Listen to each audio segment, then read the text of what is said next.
ततीअ थधीअ का कान्हे वेल वेहण जी, मतां थिए हूंदा पेर न लही पिरीअ जो। दोस्तो अस्सलाम वालेकुम। जीअं त ही ससीअ जे सुर हुसैन जो बैत आहे, जंहिंजी माना त उहा ई थींदी ज़ाहिरी तौर ते त लतीफ़ साईं ससीअ सां मुखातिबु आहिनि, जेका पंहिंजे पुनुह वर लाइ जबर पई झागे, विंदर पई वोड़े, पंध में आहे जो खुटण जो कोन्हे, मुंद अकेली पेरें प्यादी। पर लतीफ़ साईं संदसि खोहियल विख खे बि खणण ते बि राज़ी न आहिनि, खेसि हिदायत पिया कनि त ततीअ थधीअ का कान्हे वेल वेहण जी, मतां थिए हूंदा पोइ पेर न लही पिरीअ जा। पिरीअ जा पेरा ई तोखे न मिलंदा, उहे मादूम थी वेंदई, पुनू तोखां परे थींदो थो वञे पियो। पर जॾहिं असां इहो बि चऊं था त लतीफ़ साईं जो हर बैत हर ज़माने लाइ रहबरी बि करे थो ऐं हर मंज़िल ऐं हर मौज़ूअ ते लागू बि आहे, त पोइ अचो त उन मंज़िल खे बि ॻोल्हियूं। साईं मुंहिंजा ज़ाहिर ॻाल्हि आहे त यकी बि ॻोल्हणो आहे, जंहिंमें मंज़िल मक़सदु ऐं जिदोजहद ॾांहुं विख वधाई आहे, त उन लाइ रोशनी निहायत अहमियत जो हामिल आहे। छो त सिज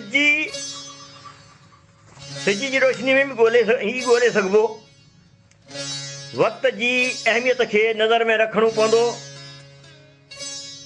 छाकाणि त रोशनी ज़िंदगी आहे, ऊंदाही उन जो ज़िद आहे, जेका चोरनि फोरनि लाइ त परदो आहे।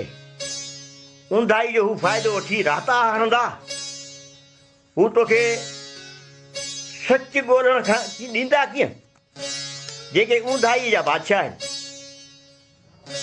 उहे पिरीं महबूब ऐं मंज़िल जेका इनफरादी तोड़े इज्तमाही हुजे, उन इज्तमाही मफ़ादनि लाइ हुजे, उन जा त हू दुश्मन ई हूंदा न। लतीफ़ जी ज़िंदगीअ में हिन सिंध वारियुनि जूं जेके हीअ सिंध जेका असां धारियुनि हमला आवरनि जी गनीमनि जी आमाजगाह बनल हुई, उहो ज़ालिम सिंध लाइ लुटेरो ऐं धाड़ेल जे रूप में पियायो, ऐं सिंधी समाजनि इंसाननि जा कोस करे ऐं मिल्कियतूं फुरे वापसि ईरान या अफ़गानिस्तान पे वियो। संदन हिकु जुमिलो हिकु हमिलो सिंध खे हिकु नए अज़ाब में मुब्तला कयो पियो वियो। लतीफ़ साईं जहिड़े दर्दमंद दिलि रखण वारे रहबर लाइ इहो ॾाढो ॾुखारो वाक़ियो हो, ऐं हुन माण्हुनि ऐं मुआशिरे खे सुधारण जे में पंहिंजो किरदारु भली भत अदा कयो। ऐं ही बैत असांजा उन सिलसिले में बि रहनुमाई कनि पिया त मंज़िल आज़ादी